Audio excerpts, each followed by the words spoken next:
எல்லாருக்கும் வணக்கங்க. Welcome to digital Bharathi. So இந்த டிஎன்பிஎஸ்சி எக்ஸாம் நம்ம எப்படி அப்ரோச் பண்ணணும்? ஸோ இது ஏற்கனவே படிச்சுட்டு இருக்கிறவங்க, அதை விட புதுசாக இப்போ படிக்க ஆரம்பிக்கிறவங்களுக்கு ரொம்ப முக்கியமான ஒரு வீடியோவாக இருக்கும். இந்த எக்ஸாம் பற்றி ஒரு அவேர்னஸும் இல்லை அப்படின்றவங்களுக்கு ஃபர்ஸ்ட் ஒரு 15-20 நிமிஷம் ரொம்ப யூஸ்ஃபுல்லாக இருக்கும். ஸோ அதுக்கப்புறம் எக்ஸ்பீரியன்ஸான ஹேண்டுக்கு பின்னாடி இருக்கிற வீடியோ, ஏன்னா இப்போ இவங்க டிஎன்பிஎஸ்சி ட்ரெண்டுக்கு நம்ம எப்படி அப்டேட் ஆகிக்கணும், அவங்க அப்டேட் ஆகிற அளவுக்கு நம்மளும் அப்டேட் ஆகிக்கணும். அப்படி ஆனால் தான் நமக்கு சர்வீஸ் கிடைக்கும் இல்லைங்களா? ஸோ அதுக்கு நம்ம எப்படி அப்டேட் ஆகிக்கணும் அப்படின்ற விவரமும் இப்போ சொல்கிறாங்க. ஓகே, ஸோ இப்போ இந்த டிஎன்பிஎஸ்சி எக்ஸாம் அப்படின்னா பேசிக்ஸ்லேருந்தே நம்ம போயிடுறாங்க. ஸோ இப்போ தமிழ்நாடு பப்ளிக் சர்வீஸ் கமிஷன் ரொம்ப முக்கியமான ஒரு ஆர்கனைசேஷன். பல லட்சம் இளைஞர்கள் அவங்களுடைய கனவை நனவாக்கக்கூடிய ஒரு முக்கியமான இடம். வெறும் 50 ரூபா அப்ளிகேஷன் போட்டு நீங்க ஒரு குரூப் 1 ஆஃபீஸர் ஆனீங்க அப்படின்னா 1,00,000 சம்பளம் இல்லைங்களா? அதே மாதிரி ஒரே ஒரு அப்ளிகேஷன் போட்டு குரூப் 2ல ஒரு வேலை வாங்கிட முடியும். ஒரு 50 ரூபா அப்ளிகேஷன் போட்டு ஒழுங்கா நம்ம உட்காந்து படிச்சோம் அப்படின்னா, ஒரு ஏழை மாணவன் ஏதோ ஒரு கிராமத்துல இருந்து படிக்கிறார் அப்படின்னா அவருடைய கனவையும் நனவாக்கக்கூடிய ஒரு முக்கியமான இன்ஸ்டிடியூஷன். பெரும்பாலான ஒரு 10, 15, 20 லட்சம் பேருடைய கனவா இருக்கும் கவர்மெண்ட் வேலைக்கு. இன்ஃபேக்ட் எல்லாருக்குமே ஒரு கனவா இருக்கும் அந்த கவர்மெண்ட் வேலைக்கு வரணும் அப்படின்றது. அதை இந்த அமைப்பு எப்படி நடைமுறைப்படுத்துறாங்க அப்படின்றது. பலவிதமான எக்ஸாம் நடத்துறாங்க. ஜூனியர் அசிஸ்டன்ட் கேடர், கிளர்க்கு கேடர் அப்படின்னு சொல்லுவோம், அதுல இருந்து டெப்டி கலெக்டர் கேடர் இருக்கும். இந்த டிஎன்பிசி நடத்துறதுலேயே மிக உச்சபட்சமான பதவி எது அப்படின்னா மெஜிஸ்ட்ரேட், சில நீதிபதிகள் தேர்வோ அதுக்கு கீழே இருக்கக்கூடிய குரூப் 1ல இருக்கக்கூடிய முக்கியமான பதவிகளும், டெப்டி கலெக்டர், டிஎஸ்பி, இதுக்கெல்லாம் நம்ம போஸ்ட் ப்ரொஃபைல் அப்படின்றது போட்டிருப்போம். ஆல்மோஸ்ட் தமிழ்நாடு கவர்மெண்ட்ல இருக்கக்கூடிய ஒரு 35 போஸ்ட்டுக்கு இந்த பதவியில எப்படி வேலை செய்யணும், என்ன மாதிரியான நேச்சர் ஆஃப் ஒர்க் அப்படின்றது இருக்கும். அதை பற்றி எல்லா ப்ரமோஷன் என்ன இருக்கும் அதை பற்றி டீட்டெயிலாக போஸ்ட் ப்ரொஃபைல் வீடியோ அப்படின்னு போட்டிருப்போம். நீங்கள் சர்ச் பண்ணிங்கன்னாவே கிடைக்கும். எல்லா போஸ்ட்டுக்குமே போட்டிருப்போம். ஓகே, நம்ம பெரிய பதவிகள் அப்படின்னா டெப்டி கலெக்டர் நீங்கள் போனீங்கன்னா மினிமம் 8 வருஷத்துல இருந்து மேக்சிமம் ஒரு 15-16 வருஷத்துக்குள்ள நீங்க ஐஏஎஸ் ஆயிடலாம். ஐஏஎஸ் அப்படின்றது உச்சபட்ச அதிகாரம். சட்டத்தை இயற்றுவதற்கான அதிகாரம் அரசாங்கம் உங்களுக்கு கொடுத்துருக்குறாங்க. நம்ம அரசியலமைப்பு அவங்களுக்கு கொடுத்துருக்கு. மிக உச்சபட்சமான அதிகாரம். ஒரு மாவட்டத்துக்கு ஒரே ஒரு ஆட்சியர் தான் இருப்பாங்க இல்லைங்களா? ஸோ அவ்வளோ அதிகாரம் மிக்க ஒரு பதவி. அதை யூபிஎஸ்சி எழுதி நம்ம ஐஏஎஸ் டைரக்டா ஆகலாம். அதில் கூட டைரக்டா ஐஏஎஸ் உங்களுக்கு கொடுத்தாலும் மாவட்ட ஆட்சியரான அதிகாரம் கொடுக்கறதுக்கு 4 வருஷமாவது குறைஞ்சது நீங்க ஒர்க் பண்ணிருக்கணும் இல்லைங்களா? ஸோ அது மாதிரி இருக்கும். டிஎன்பிசியில் நீங்க எழுதி போனீங்கன்னா டெப்டி கலெக்டர் ஆகி ஆர்டிஓ போவீங்க. அதுக்கப்புறம் DRO, district revenue officer. So அதுக்கப்புறம் டெப்டி கலெக்டராக கொடுப்பாங்க உங்களுக்கு ப்ரொமோஷன். இதே மாதிரி டிஎஸ்பிக்கு அப்புறம் ஏடிஎஸ்பி, அப்புறம் எஸ்பி. சரிங்களா? எஸ்பி அப்படின்றது நம்ம சிட்டியில் டெப்டி கமிஷனர் அப்படின்ற கேடர்ல கொடுப்பாங்க. அதுக்கப்புறம் அவங்களுக்கு கன்ஃபர்ட் ஐபிஎஸ் கொடுத்தாங்க அப்படின்னா அவங்களுக்கு டிஐஜி அப்படின்ற கேடர் கொடுப்பாங்க. அப்புறம் ஐஜி, அதுக்கப்புறம் ஏடிஜிபி, டிஜிபி. அதாவது இப்போ நீங்க குரூப் 1 எக்ஸாம்ல ஒரு 22 வயசுல உள்ள போறீங்க அப்படின்னா ஏடிஜிபியா கண்டிப்பா ரிட்டையர் ஆவீங்க. ஏடிஜிபி அப்படின்றது தமிழ்நாட்டிலே ஒரு 7-8 போஸ்ட் தான் இருக்கும். தமிழ்நாட்டில் மிக முக்கியமான அதிகாரம் மிக்க ஒரு நபரா நீங்க போய் ரிட்டையர் ஆகிறதுக்கு வாய்ப்புகள் இருக்கு. அதுக்கப்புறம் assistant commissioner in commercial tax. இப்போ எதிர்வரக்கூடிய குரூப் 1 எக்ஸாம்ல அதிகமான பணியிடங்கள் இந்த இப்போ ஜிஎஸ்டி தனியா பிரிச்சு பெருசா அமைப்பா ஆனதுனால அதுல நிறைய பதவிகள் உருவாகிட்டு இருக்கு. ஸோ அந்த டிபார்ட்மெண்ட்லயும் கால் ஃபார்வர்ட் அப்படின்றது நிறைய வரும். மிக முக்கியமான பதவி. நம்மளுடைய கவர்மெண்ட்டுக்கு பெரிய ரிசோர்சஸ் எங்க இருந்து வருது அப்படின்னா நம்மளுடைய அரசாங்கத்தை இயக்கக்கூடிய ஃபியூவல் பணம் தான் இல்லைங்களா? ஸோ அந்த பணம் கமர்ஷியல் டேக்ஸ் டிபார்ட்மெண்ட்ல இருந்து, ரெஜிஸ்ட்ரேஷன் டிபார்ட்மெண்ட்ல இருந்து தான் வரும். ஸோ அந்த துறைகளுக்கு நீங்க ஒரு மாவட்ட அளவிலான ஒரு பெரிய பதவிக்கு போய் வேலை செய்யறது. அதுலயும் அசிஸ்டன்ட் கமிஷனர், டெப்டி கமிஷனர் அப்படின்ற பதவி உயர்வு டக்குன்னு வரும். அதுக்கப்புறம் ஜாயின்ட் கமிஷனர், அப்புறம் அடிஷனல் கமிஷனர் வரைக்கும் நீங்க குரூப் 1ல எழுதி போனீங்க அப்படின்னா வரலாம். இதுக்கப்புறம் ரெஜிஸ்ட்ரேஷன் டிபார்ட்மெண்ட், அதுல டிஸ்ட்ரிக்ட் ரெஜிஸ்ட்ராரா போற வாய்ப்பு நமக்கு கிடைக்கும். ஸோ இது எல்லாமே ரொம்ப முக்கியமானது. கோஆபரேட்டிவ் டிபார்ட்மெண்ட்ல டிஆர்சிஎஸ் அப்படின்ற மாவட்ட அளவிலான பதவிகள். இந்த பதவியில் நீங்க போயிட்டீங்க அப்படின்னா நீங்க ஒரு ரிட்டையர் ஆகிறப்ப அதாவது நம்மளோட மாநிலத்துல ஒரு விரல் விட்டு எண்ணக்கூடிய நபர்கள்ல ஒருத்தரா இருப்பீங்க. ஸோ அந்த பதவியில இருக்கிறவங்க ரொம்ப கம்மியான பேர் தான் இருப்பாங்க. கரெக்ட் ஏஜ்ல போயிட்டீங்க, 22, 23 வயசுல போயிட்டீங்க அப்படின்னா மிகப்பெரிய வாய்ப்பு அப்படின்றது இருக்கு. குரூப் 2 பதவி இதே மாதிரிதான். இதுலயும் உங்களுக்கு நல்ல பயங்கர நல்ல போஸ்ட், நிறைய போஸ்ட் இருக்கு. டெப்டி, அதாவது குரூப் ஒன்னுக்கு ஒரு 2 படி கீழே, ஒரு படி அல்லது 2 படி கீழே இருக்கும். ஒரு சில போஸ்ட்ல 2 படி இருக்கும், ஒரு சில இதுல ஒரு படி இருக்கும். குரூப் 2ல சப் ரெஜிஸ்டரா போவீங்க. சப் ரெஜிஸ்டருக்கு அப்புறம் டிஸ்ட்ரிக்ட் ரெஜிஸ்டர் தான் இல்லைங்களா? அதுக்கப்புறம் வந்து பாத்தீங்கன்னா டிஸ்ட்ரிக்ட் எம்ப்ளாய்மெண்ட் ஆஃபீஸர் அப்படின்றது இருக்கும் குரூப் ஒன்ல. இதுல வந்து junior employment officer, junior employment ஆஃபீஸருடைய அடுத்த ப்ரமோஷன் ஒரு 8 வருஷத்தை நீங்க சேவ் பண்ணலாம். அதாவது நீங்க குரூப் ஒன்ல டைரக்டா போனீங்க அப்படின்னா குரூப் ஒன்னுக்கும் குரூப் டூக்கும் ஒரு 8 வருஷம் வித்தியாசம் இருக்கும். 8 வருஷம் கழிச்சு தான் நீங்க ப்ரமோஷன்ல குரூப் ஒன் பதவிக்கு போக முடியும். சில துறைகள்ல, பல துறைகள்ல 15 வருஷம் 20 வருஷம் கூட ஆகும். ஸோ நம்மளுடைய துறை தேர்வு ரொம்ப முக்கியமானது. ஸோ இதெல்லாம் நான் ஏன் சொல்றேன் அப்படின்னா, இந்த எக்ஸாமுக்கு நம்ம படிக்க ஆரம்பிக்கிறப்ப ஏதாவது ஒரு உந்தும் சக்தி உங்களுக்கு இருக்கணும். ஓகே, இந்த பதவிக்கு நான் போகணும் அப்படின்றதுக்காக. ஓகே, இவ்வளோ செல்வாக்கு உடைய பதவியா இது, இவ்வளோ சம்பளம் தராங்களா, ஏதாவது ஒரு ஃபேக்டர் உங்களை மோட்டிவேட் பண்ணணும். ஸோ அதுக்காக தான் சொல்றோம். ஸோ இது குரூப் 2ல நிறைய போஸ்ட் நிறைய இருக்கு. லோக்கல் ஃபண்ட் ஆடிட் டிபார்ட்மெண்ட் 2Aல இருக்கு. சீனியர் இன்ஸ்பெக்டர் கோஆபரேட்டிவ் டிபார்ட்மெண்ட் ரொம்ப முக்கியமான பதவி. ஹெச்ஆர்என்சியில் இந்து சமய அறநிலையத்துறையில் நீங்கள் வந்து ஆடிட் இன்ஸ்பெக்டராக போவீங்க, சரிங்களா? ரெவென்யூ இன்ஸ்பெக்டராக போவீங்க, வருவாய் வருவாய் ஆய்வாளராக போவீங்க. அதுக்கப்புறம் வந்து டெப்டி பிடிஓ, அதாவது நம்மளுடைய ரூரல் டெவலப்மெண்ட் ஊரக வளர்ச்சித்துறையில் நம்ம வந்து உதவியாளராக போவோம். அதுக்கப்புறம் டெப்டி பிடிஓவாகவும், அப்புறம் பிடிஓ, அதுக்கப்புறம் இடி பஞ்சாயத்து அப்படின்றதெல்லாம் இருக்கும். ஸோ உங்களுக்கு ஒரு 30 வருஷம் 35 வருஷம் சர்வீஸ் இருக்கு அப்படின்னா அரசு துறையில நீங்க போறீங்க அப்படின்னா சம்பளமும் இப்ப ரொம்ப நிறைய தராங்க. ஸோ நிறைய சம்பளம் இப்போ பிரைவேட்ல இப்போ கூட இன்ஃபோசிஸ் கம்பெனில இருந்து ட்ரைனிங் நல்லா பண்ணல, அதாவது வேலை நல்லா செய்யல அப்படின்ட்டு ஃபயர் பண்ணுவாங்க பிரைவேட்ல. ஆனா கவர்மெண்ட், அதாவது இப்ப ட்ரைனிங் நல்லா பண்ணல, 4 மாசம் ட்ரைனிங் தருவாங்க, அந்த ட்ரைனிங்ல உங்க பெர்ஃபார்மன்ஸ் சரியில்லை அப்படின்னே வெளியே அனுப்புறாங்க. 400 பேரை வெளியே அனுப்பிச்சிட்டாங்க. கவர்மெண்ட்ல அப்படிலாம் அனுப்ப முடியாது. நீங்க ரூல்ஸ் வந்து ரொம்ப இருக்கும், கோர்ட்டுக்கு போயிடுவாங்க. பிரைவேட்னா எந்த விதமான சட்டத்திட்டத்தையும் மதிக்க மாட்டாங்க, உடனே அனுப்பிச்சிருவாங்க. ஸோ அரசாங்க வேலையில பெரிய இடம் இருக்கு, இதுக்கு ஒரு ஸ்பேஸ் அப்படின்றது இருக்கு. ஸோ நான் பார்த்தீங்க அப்படின்னா நான் ஒரு 6 years experience in IT. College of engineering Guindy காலேஜில் 2003 to 7 பேட்ச், சரிங்களா? முடிச்சு ஒரு 18 இயர்ஸ் ஆகுது. 18 இயர்ஸும் ஒர்க் பண்ணிட்டு தான் இருக்கோம். ப்ரைவேட் அண்ட் பப்ளிக் செக்டரில் associate with more than 20 department Tamil Nadu. So நிறைய எக்ஸ்பீரியன்ஸ் இதில் இருக்குது. இது டீச்சிங் அண்ட் இந்த எக்ஸ்பீரியன்ஸ் வந்து ஆல்மோஸ்ட் ஒரு 11-12 வருஷமாக இருக்குது. லீடிங் தமிழ்நாட்டில் இருக்கக்கூடிய மிக பெரிய நிறுவனம். ஸோ அந்த நிறுவனத்தில் ஒரு 8 வருஷம் டிஎன்பிஎஸ்சிக்கு கிளாஸ் எடுத்தது, கொஸ்டின் பேப்பர் செட் பண்ணது, அப்புறம் மெட்டீரியல் எடுத்தது, டிரான்ஸ்லேஷன், ஸோ எல்லா பார்ட்லேயும் பேப்பர் எவாலுவேஷன், ஸோ எல்லா பார்ட்லேயும் இருந்தோம். ஆல்மோஸ்ட் நான் 4 times டிஎன்பிஎஸ்சி குரூப் 2 டாப் 100 ரேங்க்ல வந்து 4 டைம் நல்ல பதவிகள் அப்படின்றது கிடைச்சது, சரிங்களா? ஸோ பெருசாக எடுக்கல. அதுக்கப்புறம் குரூப் 1லையும் வந்து 6 மெயின்ஸு எழுதியிருக்கேன், இன்டர்வியூ 2 டைம் போயிருக்கேன். ஸோ இதில் பெரிய எக்ஸ்பீரியன்ஸ் இருக்கு. ஒரு 2009லேருந்து இப்போ வரைக்கும் ஒரு 15-16 இயர்ஸ் இந்த ஃபீல்ட்லேயே தான் நான் இருக்கிறேன் ஆரம்பத்துல இருந்து. ஸோ நம்ம இந்த எக்ஸாமுக்காக ஓரளவு இப்போ நிறைய யூடியூபர்ஸ் நிறைய பேர் நீங்கள் வீடியோ பார்ப்பீங்க, சரிங்களா? ஸோ என்னன்னா அவங்க சொல்றது ஓகே கரெக்டாக இருக்கும். ஆனால் என்னன்னா அவங்களுக்கு சொல்லக்கூடியதை மட்டுமே நம்ம பெருசா நம்பி ஓகே இவ்வளவுதான் அப்படின்ற ஒரு மனநிலையோட நம்ம இந்த எக்ஸாம் படிப்போம். ஒருத்தர் ஒன்று சொல்றாரு அப்படின்னா ஓகே இதை தாண்டி வராது அப்படின்ற அளவுக்கு நம்மளை சுருக்கிடுவாங்க.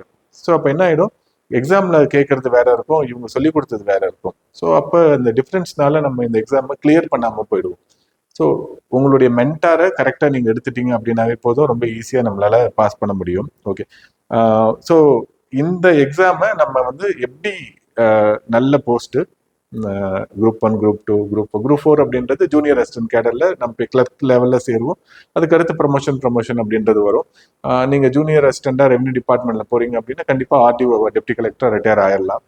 இல்ல ஏஜ் இன்னும் கூட இருக்கு அப்படின்னா டிஆர்ஓ வரைக்குமே கூட போகலாம். ஸோ எல்லாமே மிக முக்கியமான பதவிகள். டிஎன்பிசி அப்படின்ற அமைப்பு கரெக்டா எக்ஸாமை கண்டக்ட் பண்றாங்க. இப்ப இருக்கக்கூடிய சேர்மன், அவங்க கீழே இருக்கக்கூடிய குழு ரொம்ப சிறப்பா எக்ஸாமை ரொம்ப ஆன் டைம், கம்யூனிகேஷன் கேப் முன்னாடி இருக்கும், இப்போ எதுவுமே இல்லை. அவங்க சொன்ன டைம்ல எக்ஸாம் கண்டக்ட் பண்றாங்க, சொன்ன டைம்ல ரிசல்ட் போடுறாங்க. இப்போ படிக்கிறதுக்கு நம்ம கரெக்டா ரெடியா இருந்தோம் அப்படின்னா கண்டிப்பா உறுதியா நம்மளால இந்த வேலையை கண்டிப்பா வாங்க முடியுங்க. ஓகே, ஸோ இப்போ இருக்கக்கூடிய இந்த டிஎன்பிஎஸ்சி எக்ஸாமை நான் எப்படி அப்ரோச் பண்ணணும், நல்ல பதவி, அரசாங்க பதவி பிரைவேட்க்கு இதுக்கும் பெரிய வித்தியாசம் இருக்கும். சம்பளம் நிறைய இருக்கு. 7வது சம்பள கமிஷன், 8வது சம்பள கமிஷன் அப்படின்னு போட்டுட்டே இருக்காங்க. குரூப் 1க்கு இப்பவே சேலரி அப்படின்றது 90,000 ரூபாய் இருக்கு. குரூப் 2க்கு இப்பவே சேலரி அப்படின்றது 55,000 ரூபாய் இருக்கு. குரூப் 4க்கு இப்பவே சேலரி 34,000 ரூபாய் அப்படின்றது இருக்குங்க. ஸோ இவ்வளவு பெரிய சேலரி தராங்க. லீவ்ஸும் நிறைய இருக்கும். ஸோ பர்சனல் லைஃபும் உங்களுக்கு நல்லா இருக்கும், உங்களுக்கு ப்ரொஃபஷனல் லைஃபும் நல்லா இருக்கும். சரிங்களா? ஸோ 2 இருக்கும், நமக்கு 2 லைஃப் தான் இருக்கும். ஸோ 3வதா ஒன்று இருக்கும், உங்களுடைய பேஷன் அப்படின்னு ஒன்று இருக்கும். ஸோ அதை நோக்கி நம்ம போகணும். ஸோ இந்த 2 லைஃபை கவர்மெண்ட்ல சேர்ந்தீங்க அப்படின்னா நல்லா இருக்கும். ஸோ நான் சொல்றது வந்து எல்லா துறைகளுக்கும் கிடையாது.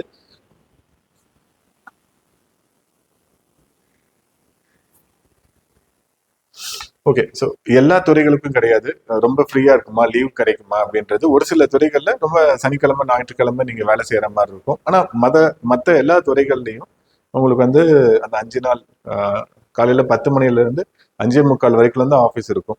கொஞ்சம் எக்ஸ்டர்ன் ஆச்சுன்னா ஒரு 10-20 நிமிஷம், அரை மணி நேரம் அவ்வளவுதான் இருக்கும். மோஸ்ட்லி ஒரு 80-90% இதுதான் இருக்கும். ஸோ சனிக்கிழமை ஞாயிற்றுக்கிழமை லீவ் இருக்கும். அது இல்லாமல் கவர்மெண்ட் ஹாலிடேஸ் இருக்கும். அது இல்லாமல் உங்களுக்கு ஏர்ன் லீவு, கேஷுவல் லீவு, அதுக்கப்புறம் இந்த ரெஸ்ட்ரிக்டட் ஹாலிடே, இது மாதிரி நிறைய லீவ்ஸ்லாம் இருக்கும். ஸோ எந்த அளவுக்கு உங்களுக்கு லீவ் கொடுக்குறாங்களோ நீங்கள் உங்கள் ஃபேமிலியோடு ஸ்பெண்ட் பண்ணக்கூடிய டைம் நல்லா இருக்கும். பர்சனல் லைஃப் ரொம்ப நல்லா இருக்கும். குழந்தைங்களை பார்க்கலாம், அவங்களுக்கு படிப்பு சொல்லி தரலாம். ஸோ எல்லா விஷயமும் கூட இருந்து நம்ம பண்ணுறதுக்கான வாய்ப்பு இருக்கும். ப்ரைவேட்ல இதெல்லாம் ஜாப் செக்யூரிட்டி அப்படின்றது ரொம்ப கம்மியாக இருக்கும். கவர்மெண்ட்ல அப்படி கிடையாது, ரொம்ப ஜாப் செக்யூரிட்டி அப்படின்றது இருக்குங்க. ஓகே, ஸோ நம்ம இந்த டிஎன்பிஎஸ்சி எக்ஸாம் கரெக்டாக நடக்குது. நிறைய எக்ஸாம் கண்டக்ட் பண்றாங்க, ஆன் டைம் கண்டக்ட் பண்றாங்க. இந்த பதவிகளும் ரொம்ப நல்லா இருக்கு. கவர்மெண்ட் ஜாபும் வந்து நமக்கு வந்து ஜாப் செக்யூரிட்டியை தருது, சம்பளமும் நிறைய தருது. ஓகேங்களா? ஓகே, இந்த எக்ஸாமுக்கு நம்ம எப்படி படிக்கிறது, இப்ப இருக்கக்கூடிய ட்ரெண்டுக்கு நம்ம இதை எப்படி அப்ரோச் பண்றது, ஸோ அது ரொம்ப ரொம்ப முக்கியமானது. ஸோ அதுக்கு நான் முதல்ல சொல்றது என்ன அப்படின்னா, நம்ம ஃபர்ஸ்ட் காம்படிஷனை நினைச்சு பயப்படணும் அப்படின்ற அவசியம் இல்லை. ஸோ இப்போ மொத்தமா பாத்தீங்க அப்படின்னா ஒரு குரூப் 4 எக்ஸாமுக்கு 20 லட்சம் பேர் அப்ளை பண்ணுவாங்க. குறைஞ்சது 20 லட்சம் பேர். ஆனா 1, 10, 100, 1000, 10,000, லட்சம், 10 லட்சம். ஓகே, ஸோ ஆனா இந்த 20 லட்சம் பேர்ல எவ்வளவு பேர் இதுக்காக ஒழுங்கா படிப்பாங்க அப்படின்னு பாத்தீங்கன்னா இதுல ஒரு 5-10% பேர் தான் படிப்பாங்க. மீதி எல்லாருமே அப்ளை பண்ணுவாங்க. நமக்கு போட்டி சூழல்ல நம்ம எப்பயுமே ஒன்று நினைச்சு பயப்படுவோம், ஐயோ கவர்மெண்ட் எக்ஸாமா ரொம்ப கஷ்டமா இருக்கும் அப்படின்ட்டு. ஸோ இன்ஃபேக்ட் அப்படிலாம் கிடையாது, ரொம்ப ஈஸியானதா. சிலபஸ் எல்லாமே ஸ்கூல் புக்ல இருக்கக்கூடிய பேசிக்ஸ் வச்சு தான் அவங்க சிலபஸையே ஃப்ரேம் பண்ணியிருக்காங்க. அப்புறம் யூனிவர்சிட்டியில் இருக்கக்கூடிய சில பேசிக்ஸ், இது ரெண்டு சேர்த்து தான் சிலபஸே ஃப்ரேம் பண்ணியிருப்பாங்க. ரொம்ப பேரறிவோடு இருக்கணுமா அப்படின்னா அப்படிலாம் கிடையவே கிடையாது. இந்த கரெக்டா ஒழுக்கமா இதுதான் சிலபஸ், இதை தான் நான் படிக்க போறேன் அப்படின்ட்டு ப்ராப்பர் கைடன்ஸ் இருந்து ப்ராப்பரா தேவையில்லாத படிக்காம விட்டாவே இந்த எக்ஸாம்ல நம்ம படிச்சு பாஸ் பண்ணிடலாம். குறைஞ்சது ஒரு 6 மாசத்துல இருந்து ஒரு 8 மாசம் வரைக்கும் போதும் இந்த எக்ஸாமை நீங்க தெளிவா படிச்சு முடிக்கிறதுக்கு. அப்புறம் நிறைய ரிவிஷன், நிறைய டெஸ்ட் அப்படின்றத ப்ராப்பரா நம்ம கண்டினியூஸா பண்ணிட்டு இருந்தோம் அப்படின்னா அந்த எக்ஸாம்ல ரொம்ப நம்ம ஈஸியா நம்மளால பாஸ் பண்ண முடியுங்க. ஓகே, 20 லட்சம் பேர் தான் நம்மளுடைய காம்படிட்டர் அப்படின்னா அவ்வளோலாம் கிடையாது. இதுல ஒரு 5% அதிகபட்சமா போனா ஒரு 10%, 2 லட்சம் பேர் தான் படிப்பாங்க. 2 லட்சம் பேர் கூட அந்த எக்ஸாம் நோட்டிபிகேஷன் வந்ததுக்கு அப்புறம் தான் நிறைய பேர் படிப்பாங்க. அதெல்லாம் எடுத்துட்டு இந்த எக்ஸாமுக்கு நோட்டிபிகேஷன் வரதுக்கு ஒரு மாசம் 2 மாசம் முன்னாடி படிக்கிறவங்க அப்படின்னு எடுத்தீங்க அப்படின்னா இன்னும் ரொம்ப கம்மியா இருப்பாங்க. ஒரு 30,000 பேர் எடுப்பாங்க இந்த எக்ஸாமுக்கு. ஸோ 30,000 பேர்ல இருந்து இவங்களுடைய வேகன்சி 6,000 இருக்கும்.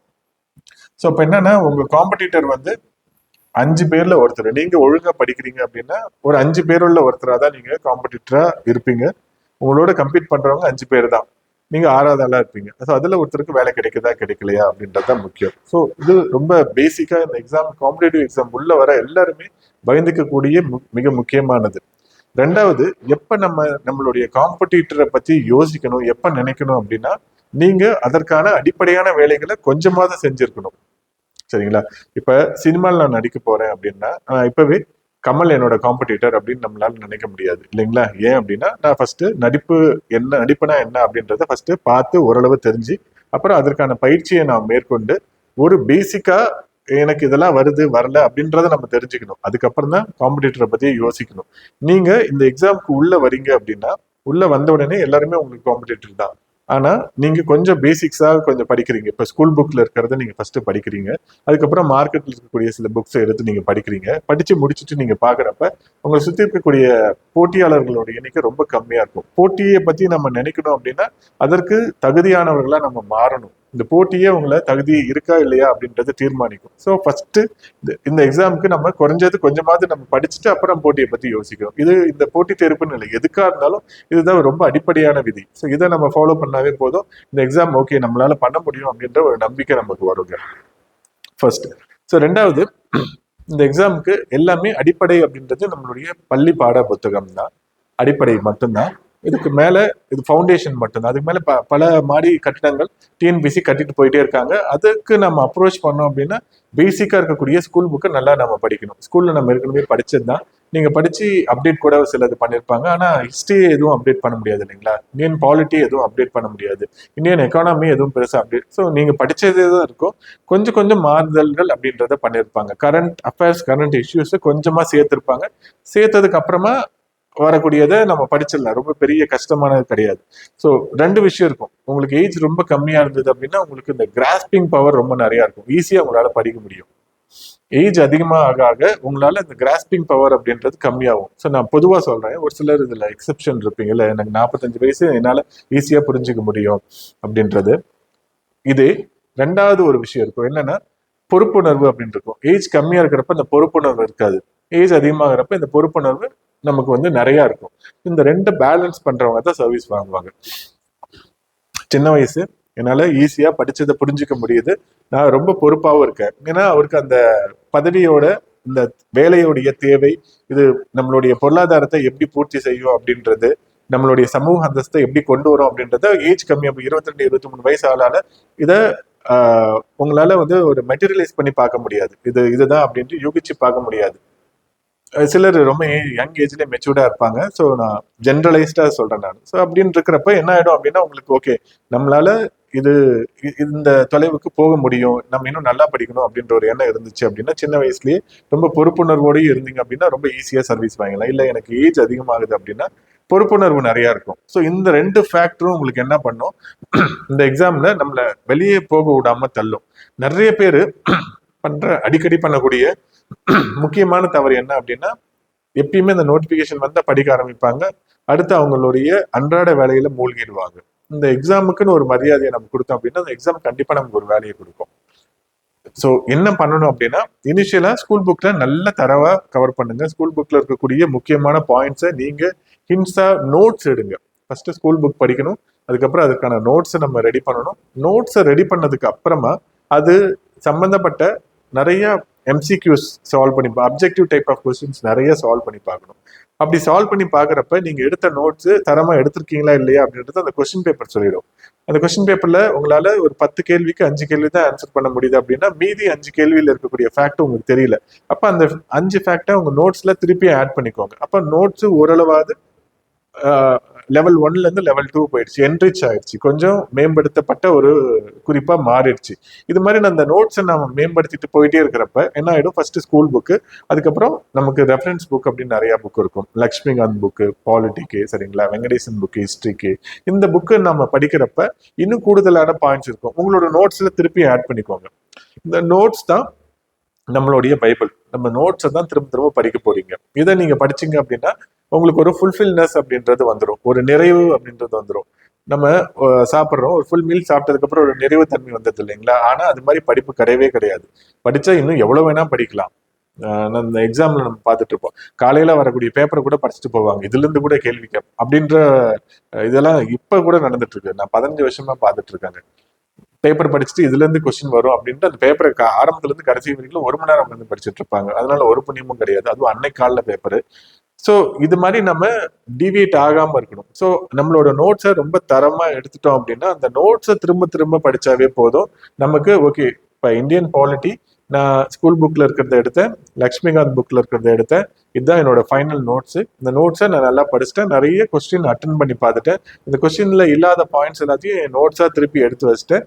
அதுக்கப்புறம் நான் இந்த எக்ஸாம் எழுதுறேன் அப்படின்னா நான் படிச்சது ஒரு 50-60 பேஜ் இல்லை ஒரு 100 பேஜ் இருக்கும். இந்த 100 பேஜ்ல இருந்து கொஸ்டின் கண்டிப்பா கேட்பாங்க, ஒரு 70-80% கொஸ்டின் கேட்பாங்க. அது போதும். நான் 100% நான் படிச்சு பாலிட்டியை புரிஞ்சு நான் எம்பியாவா ஆக போறோம் அதெல்லாம் ஒன்றும் கிடையாது இல்லைங்களா. நம்ம ரமேஷ் சிங் ஃபுல்லா படிச்சு எக்கானமி நல்லா கத்துக்கிட்டதுக்கு அப்புறம் நான் பார்லிமெண்ட்ல போய் பட்ஜெட்டை தாக்கல் பண்ண போறோம் அதெல்லாம் எதுவுமே கிடையாது இல்லைங்களா. இல்லை ரொம்ப ரொம்ப அடிப்படையானது. உங்களுடைய நோட்ஸை நல்லா தரமா எடுத்துட்டீங்க, நிறைய கொஸ்டின் அட்டன் பண்ணி பார்த்துட்டீங்கன்னாவே ப்ரிலிமினரி எக்ஸாம் நீங்க ரொம்ப ஈஸியா பாஸ் பண்ணிடலாம். இதுதான் ரொம்ப முக்கியமானது. ஸ்கூல் புக் படிங்க, ரெஃபரன்ஸ் புக் படிங்க, நோட்ஸ் எடுங்க, நோட்ஸை எம்சிக்யூ நிறைய அட்டன் பண்ணி பாருங்க. அட்டன் பண்ணி பார்த்ததுக்கு அப்புறம் உங்களுக்கு ஒரு தெளிவு வந்துடும்.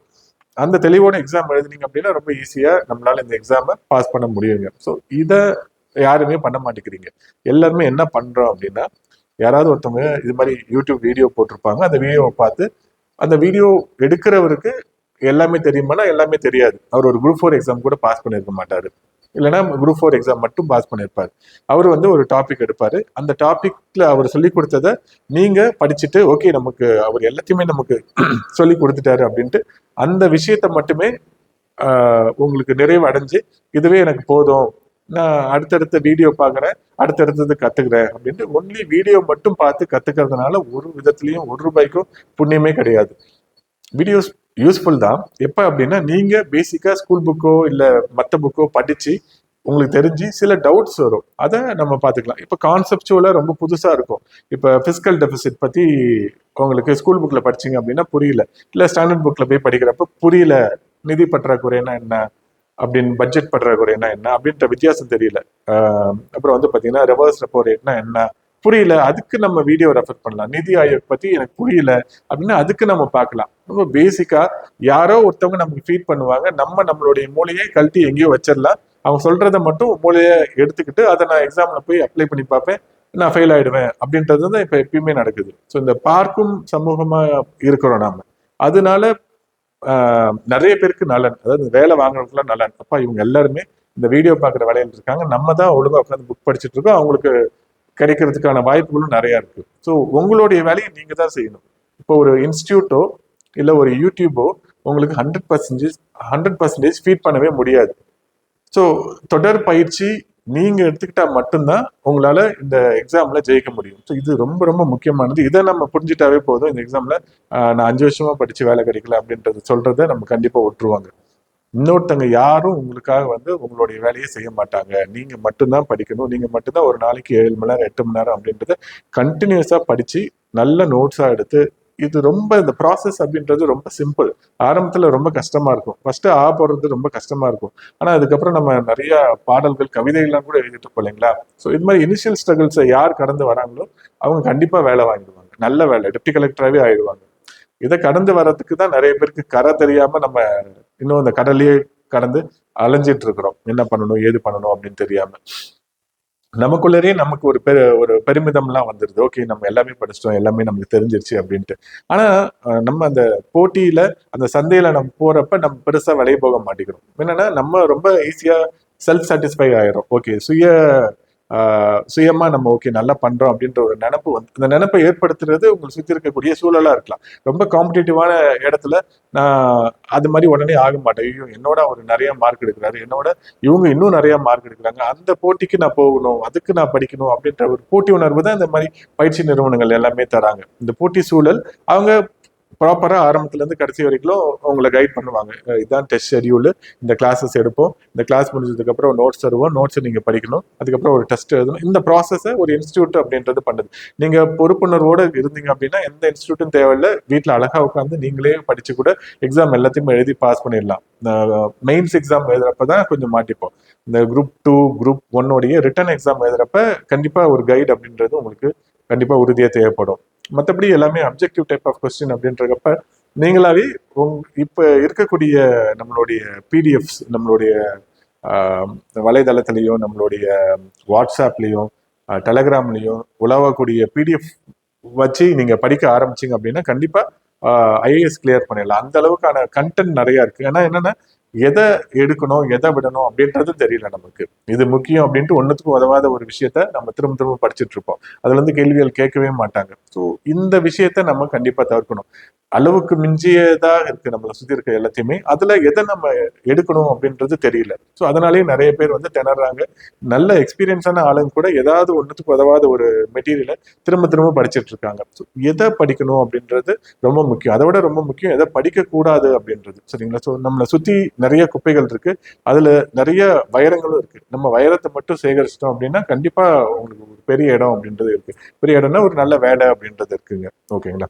ஓகே. ஸோ இப்ப இந்த எக்ஸாம் பத்தி ஏதாவது டவுட் உங்களுக்கு இருக்கு அப்படின்னா நீங்க கமெண்ட் செக்ஷன்ல போடுங்க. கமெண்ட்ஸ் வந்து ரொம்ப மீனிங்ஃபுல்லா இருக்கணும், சரிங்களா? நான் எப்படி அப்ளை பண்ணணும், போட்டோவோட சைஸ் என்ன, இது மாதிரிலாம் எதுவும் கேட்காதீங்க. அதை நீங்க ஃபர்ஸ்ட் தேடி பாருங்க. உங்களுக்கு கிடைக்கல அப்படின்னா அப்புறம் கமெண்ட்ல போடுங்க. ரொம்ப அறிவார்ந்த மாதிரியான இந்த கேள்விகள் இருந்தா நீங்க போடுங்க. டவுட் எதா இருந்தாலும் நான் பதில் சொல்றேங்க, சரிங்களா? ஓகே, இப்ப நம்ம வந்து ஒரு ரெகுலர் பேட்ச் அப்படின்றது கண்டக்ட் பண்றோங்க. லாஸ்ட் டைம் இப்ப லாஸ்ட் குரூப் 2A 36 பேர் கிளியர் பண்ணாங்க. அதே மாதிரி குரூப் 4லயும் 20+ மெம்பர்ஸ் இப்போ நடந்ததுல கிளியர் பண்ணியிருக்கிறாங்க. ஆல்மோஸ்ட் ஒரு 100+ அப்படின்றது இங்க வந்து கிளியர் பண்ணியிருக்காங்க. ரொம்ப ப்ராப்பரா உங்களுக்கு கிளாஸ் அப்படின்றது நடக்கும். எல்லா கிளாஸும் நடக்கும். ஆன்லைன் ஆஃப்லைன் அப்படின்ற 2 மோட்லயும் இருக்கு. ஆஃப்லைன் சேலத்துல நடக்குதுங்க, சரிங்களா? ஆன்லைன் நீங்க ஜூம் மீட்டிங்ல உங்களுக்கு கிளாஸ் நடக்கும். அதில் நீங்க அட்டன் பண்ணிக்கலாம். டெஸ்ட் பேட்ச் இருக்கு. அதே மாதிரி ரெகுலர் பேட்ச், வீக்கெண்ட் பேட்ச் அப்படின்றது இருக்கு. வீக் டே பேட்ச் நாங்கள் ஆரம்பிக்கல, வீக்கெண்ட் மட்டும்தான் இப்போதைக்கு ஆரம்பிச்சிருக்கோம். நல்ல குவாலிஃபைடா இருக்கக்கூடிய ஃபேக்கல்ட்டியை மட்டும்தான் வச்சு கிளாஸ் எடுக்க சொல்லுவோம். கொஞ்சம் ஃபேக்கல்ட்டி திறமை குறைவா இருந்தாலுமே கூட எடுத்துட்டு அடுத்த ஃபேக்கல்ட்டி அப்படின்றத போட்டுருவாங்க, சரிங்களா? ஸோ ரொம்ப குவாலிட்டியோட கொடுக்கணும் அப்படின்றதுக்காக தான் பண்ணிட்டு இருக்கோம். ஓகே, ஸோ இந்த ரெகுலர் பேட்ச் அப்படின்றது சனிக்கிழமை ஞாயிற்றுக்கிழமை நடக்கும். 5 வகுப்புகள் நடக்கும். ஒரு எக்ஸாம், ஒரு டெஸ்ட் அப்படின்றது கண்டக்ட் பண்ணுவோம். 5 சப்ஜெக்ட்டுக்கு 5 கிளாஸ் நடக்கும். தமிழ் கட்டாயமாக இருக்கும். இப்போ எடுக்க போற கிளாஸ் வந்து குரூப் 2 குரூப் 4க்கான கம்பைன்டு கிளாஸா இருக்கும். இந்த ஞாயிற்றுக்கிழமையிலேருந்து ஆரம்பிக்குது. லாஸ்ட் ஞாயிற்றுக்கிழமை ஒரு ஓரியன்டேஷன் ப்ரோக்ராம் அப்படின்றது நடந்தது. ஸோ இந்த ஞாயிற்றுக்கிழமையிலேருந்து அதற்கான வகுப்புகள் சேலம்ல நேரடி வகுப்புகள் ஆரம்பிக்கும். இணைய வகுப்புகள் நீங்க அட்டன் பண்ணிக்கலாம், ஆன்லைன்லயும் அட்டன் பண்ணிக்கலாம். இந்த வகுப்புகள் உங்களுக்கு எந்த விதத்துல யூஸ்ஃபுல்லா இருக்கும் அப்படின்னா, உங்களுக்கு வந்து மொத்தமாக 5 கிளாஸ் ஒரு வாரமும் நடக்கும். அந்த 5 கிளாஸ்ல 5 சப்ஜெக்ட். இப்போ இந்தியன் பாலிட்டி 2 ஹவர்ஸ் செஷன் அப்படின்னு நடக்கும். இந்தியன் பாலிட்டி மட்டுமே ஒரு 18 19 கிளாஸ் எடுப்போம். அதே மாதிரி தமிழும் அப்புறம் கணக்கும் நமக்கு இந்த குரூப் 4 வரைக்கும் தொடர்ச்சியாக வகுப்புகள் நடக்கும். இப்போ புது சிலபஸ் தமிழ்ல கொடுத்துருக்கிறதுனால நிறைய பேருக்கு தமிழ் வந்து இன்னும் கூட இது வந்து பாத்தீங்கன்னா மெமரி பேஸ்ட் அப்படின்றது போய் லாஜிக் பேஸ்ட் அப்படின்றது மாறிட்டு இருக்கு. அப்ப நம்ம நிறைய புது விஷயங்களை நம்ம கத்துக்கணும் அப்படின்றதுனால தமிழ் வந்து தொடர்ச்சியாக ஞாயிற்றுக்கிழமை வகுப்புகள் அப்படின்றது கண்டினியூஸா நடக்கும். வெரி எக்ஸ்பீரியன்ஸா இருக்கக்கூடிய ஆளுங்களை தான் தமிழ்லாம் கிளாஸ்லாம் எடுக்க சொல்லுவாங்க, சரிங்களா? இப்ப நிறைய பேர் தமிழ் வந்து எப்படி எடுக்கிறாங்கன்னா, அவங்க ஸ்டூடெண்டா இருந்திருப்பாங்க. ஒரு 2 வருஷத்துல அவங்க எதுவும் எக்ஸாம்ல குவாலிஃபை ஆயிருக்க மாட்டாங்க. தமிழ் வந்து எடுக்க ஆரம்பிச்சிருப்பாங்க. அவங்க படிச்சதை அப்படியே எடுப்பாங்க. அது வந்து பழைய எக்ஸாமுக்கு ஓகேவா இருந்தது. பழசு வந்து இலக்கியம் இருந்தது, அப்புறம் இலக்கணம், நூலாசிரியர்லாம் இருந்தது. இப்போ ஒன்லி இலக்கணம் அப்படின்றப்ப இந்த நன்னூல் படிச்சவங்க எடுத்தா கரெக்டா இருக்கும், சரிங்களா? ஸோ இது எல்லாருக்குமே எடுக்கிற தமிழையாக்கள் மட்டும்தான் தமிழை கரெக்டா எடுக்க முடியும் இப்போ இருக்கிற சூழ்நிலையில. ஸோ இப்போ எடுக்கிற தமிழையா ரொம்ப வெரி எக்ஸ்பீரியன்ஸ்டு, ஒரு டாபிக்கா கரெக்டாக எடுப்பாங்க. ஸோ இப்போ குரூப் 2A கூட அவங்க எடுத்த ஒரு 40+ கொஸ்டின், அவங்க எடுத்த கிளாஸு, அவங்க எடுத்த டெஸ்ட்ல இருந்து நிறைய வந்துருந்துச்சு. ஸோ அது மாதிரி வந்து நம்ம கொடுத்த மெட்டீரியல் எல்லாத்துல இருந்துமே வந்துருந்துச்சு, சரிங்களா? So very experienced. Till group 4 வரைக்கும் என்ன ஆகும் அப்படின்னா, எல்லா வாரமும் ஒரு கிளாஸ் வந்து மேக்ஸும் ஒரு கிளாஸ் வந்து தமிழும் கண்டினியூஸா இருக்கும். அதுக்கப்புறம் மீதி 3 கிளாஸ் வந்து ஜிஎஸ் இருக்கும். ஏன்னா 125 கொஸ்டின் வந்து குரூப் 4ல நமக்கு இதுதான் ரொம்ப டிசைடிங் ஃபேக்டரா இருக்கும். இதை ஃபர்ஸ்ட் கான்சென்ட்ரேட் பண்ணி எடுப்போம். குரூப் 2 ஸ்டாண்டர்ட் அப்படின்றது இன்ஃபேக்ட் குரூப் 1 ஸ்டாண்டர்ட்ல எல்லா சப்ஜெக்ட் எடுப்போம். நம்ம சொன்ன மாதிரி பாலிட்டி ஆல்மோஸ்ட் 20 கிளாஸஸ் இருக்கும். அப்புறம் ஹிஸ்ட்ரி இப்போ 2 பார்ட்டா கொடுத்துருக்காங்க. முன்னாடி 2ஆ இருந்தது, இப்போ 1ஆ இருந்தது. அதுவும் ஆல்மோஸ்ட் 20 கிளாஸஸ். ஸோ உங்களுக்கு கிளாஸஸ் அப்படின்றது பார்த்தீங்கன்னாவே ஒரு 200+ கிளாஸஸ், குறைஞ்சது 200க்கும் மேற்பட்ட வகுப்புகள் அப்படின்றது இருக்கும். எல்லா வாரமும் வார இறுதி நாட்கள்ல சனிக்கிழமை ஞாயிற்றுக்கிழமை கிளாஸஸ் இருக்கும். ஆன்லைன்ல இருக்கவங்களுக்கு ஜூம்ல லிங்க் அனுப்பிச்சிருவோம். நீங்க ஜூம் கிளாஸ் அட்டன் பண்ணலாம். ஏதாவது டவுட்னா கமெண்ட் பண்ணலாம். கிளாஸ் முடிஞ்சதுக்கு அப்புறம் உங்களுக்கு டவுட்னா நீங்க மைக் ஓபன் பண்ணுவோம். ஸோ நீங்க டவுட் கேட்டுக்கலாம், சரிங்களா? ஸோ எல்லா விதத்துலயும் ஆன்லைன்ல கரெக்டா இருக்கும். எந்த விதத்துலயும் டீவியேட் ஆகாது. டெஸ்ட்டும் ப்ராப்பரா நடக்கும்.